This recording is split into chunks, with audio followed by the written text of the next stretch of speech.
Virgo.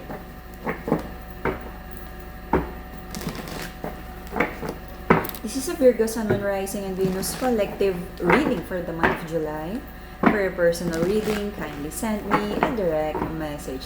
Kamusta ang mga Virgo? Kamusta? Anong meron?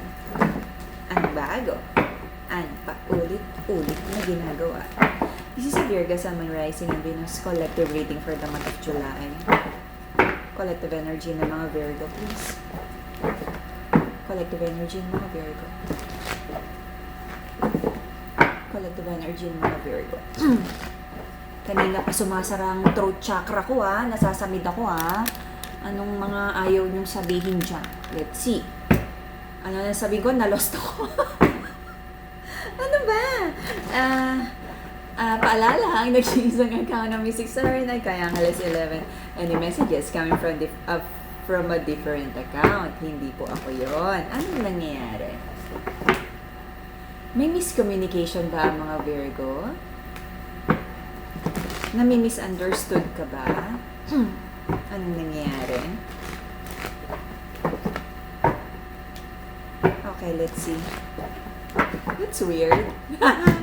Okay. Okay. Kasinungalingan. You're dealing with someone na nagsisinungaling. Alam mo yan. Meron kang hinihintay na pangako or good outcome sa connection na to, pero sabi mo sinungaling tong tao na to at tinatapos mo na. It feels like naging on and off. Sinubukan nyo pang ayusin, but wala Ang hirap pagkatiwalaan. Dishonest yung energy. There's a masculine here na iniisip niya on how to communicate with a feminine. Nakikiramdam siya at like naghahanap siya ng tamang words na sasabihin para pakinggan at pagkatiwalaan siya ni feminine. The feminine in this connection, sabi niya mukhang wala namang magandang outcome at medyo tumatalikod na siya kay masculine. Maraming pangako sa pag-ibig na hindi natuloy. Naging very patient naman ang ating feminine sa paghihintay ng potensyal na magkaroon ng positive transformation ng relasyon. But it feels like nagkaroon ng napakaraming disappointment. Alam mo Virgo na parang napakaraming nangyaring pagkakamali, wrong decision dito. Maraming kasinungalingan and over you try to heal from the situation. Umintindi, magperaya, to give another chance. Meron ka ring iniisip about your own financial stability.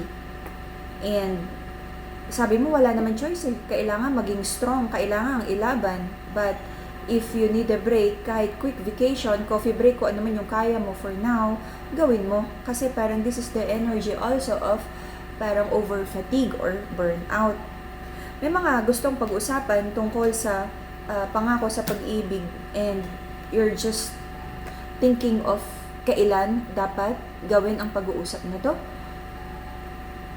Pag-uusap tungkol sa pangako sa pag-ibig. For some of you, umaasa pa na maayos pa ang relasyon na to.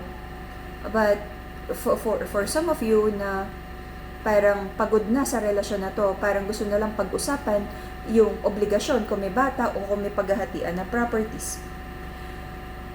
Napapagod ka na sa attachment sa relasyon na to.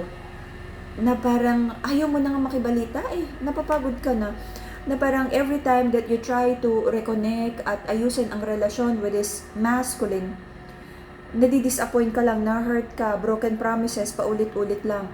At parang mas marami ka pang nadidiscover na ikinakadismaya mo. Na parang para sa'yo mas mabuting ikat na lahat ng connection, i-block na, tapusin na. Sige na, kung matagal pa yung hatian ng properties, wag mo nang pag-usapan, nai-stress ka na. If this is like kung magkasama kayo sa trabaho, baka yung isa magre-resign kasi parang you cannot stand each other sa isang room na parang nakakagigil, nakakabwisit, ganun yung energy. Okay? So, there is an energy of the masculine here na very, sabihin natin, he's losing confidence already, kumpiyansa sa sarili na maayos pa niya to. Alam ng masculine sa connection na to kung gaano nakadami yung disappointment at broken promises na binigay niya kay feminine. Alam niya na galit sa kanya si feminine. Recent past, sabi ng ating mga Virgo, maraming inaayos tungkol sa pangarap, focus na lang daw sa goals, ano ba talaga yung mahalaga? For some of you, nagmamanifest pa ng like reconnection, reconciliation. For most of you, gusto niyo pa itong ayusin. Kaya lang, kulang sa gawa. Ang gagawin natin, kulang sa effort. So, meron kang prayers and manifestation, sabi mo, Lord, hanggang saan ba yung pwede mong isacrifice, tanggapin sa issue na to, napapagod, nai-stress ka na rin. Parang hindi nga rin masyadong, pagdating sa kaperahan kabuhayan, parang ang daming inaayos. Na parang sabi ni feminine, hindi ba pwedeng mag-focus na lang muna tayo sa kaperahan kabuhayan? Bakit pa ba ang daming issue, ang daming problema, mga maliliit na bagay na hindi mapagkasunduan? Sabi ng feminine sa connection na to, ang dami na niyang tampo kay masculine. Papagod na rin siya. Alam mo, yung daily task, lalo na kung nagsasama na, may anak, napapagod. Mas nakakapagod yung gigising ka, tapos alam mong yung paycheck mo, pambayad mo lang sa utang. Ito na nga yung sinasabi ni feminine. Dami na ngang challenges pagdating sa pera. Nakuha mo pang mambabae. Hindi ka na nga makabili ng gatas. Hindi mo nga maayos yung happy family, humahappy-happy ka pa sa kabila. Okay, ano to? Okay. Communication about mga sama ng loob. May doubt si feminine kung mangyayari pa yung happy family here sa relationship na to. Marami kang pinag-iisipan about like, ano ba yung direction sa buhay ni masculine? Kasi kung hindi, parang aagawin mo na yung steering wheel, ikaw na maglilid ng relasyon. Okay. Ito yung ano may mga sinasabi si feminine. Bakit ganito? Bakit ganyan? Bakit ganyan? Sabi ni masculine, wala akong sinabing ganun That's why the feminine feels so broken-hearted in this connection. Ano to? Minsan kasi alam mo yan, may mga taong kapag masaya, ang daming pangako. Kapag masaya, ang dami-daming sinasabi, bibilin to, gagawin to. Tapos kapag naharap na yung reality ng situation, parang, shucks, bakit ko ba sinabi yun? Hirap gawin nun Okay. Ano? Hindi ko yun sinabi. Wala akong maalala. Kailan ko yun sinabi? Okay, so the feminine would feel again na parang naglalay na naman sa kanya si masculine. May mga pangako, mga sinabi, gagawin at hindi gagawin, pero kabaliktaran yung ginawa.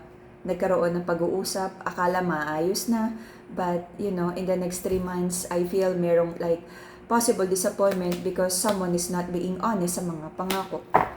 So parang nakakompromise yung relasyon. Like yung pangako sa pag-ibig, na parang sabi ng feminine sa connection na to, bakit ba ako pumasok sa commitment sa lalaki na to, lalo na yung mga nagkaroon ng kasal.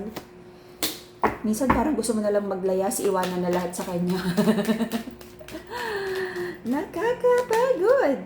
But, alam mo yun, tinotopak lang madalas si feminine pero ang totoo, mas lamang pa rin yung pagmamahal mo sa tao na to. Very hopeful ka pa rin, no? But for some of you, parang iniisip nyo, parang mas mapapabuti ka kapag, i-abandon ship mo na to.